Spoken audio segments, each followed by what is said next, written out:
The actual pattern pieces would have been, the originals would have been just plain tissue paper with holes and notches cut out of them, right? No other markings to speak of, no arrows to match up, none of that. So when it's talking about the instructions, this is edge finishing or seam finishing. When it's talking in the instructions, it's telling you to match like the large O and the 3 V's and the, you know. Okay, so we don't have any of those markings. There's nothing to say, you know, we need to mark, you know, line up the marks, you know, 2 arrows or however. They've got all of this, you know, what the old abbreviations would be for stuff. So right here is darting the bodice.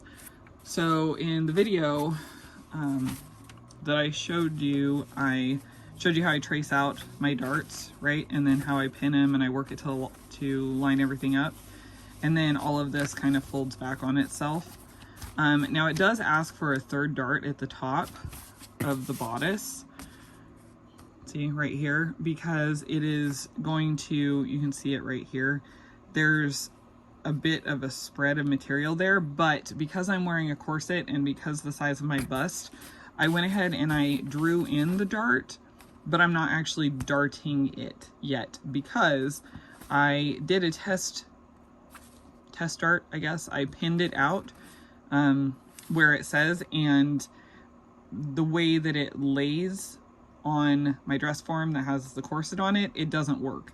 It gives me this weird, I don't know, gappy stuff, and it's too tight up here and then it's too loose down here. So I drew the dart in so I have an idea of where I'm going to put the dart, but I'm going to have to adjust it after.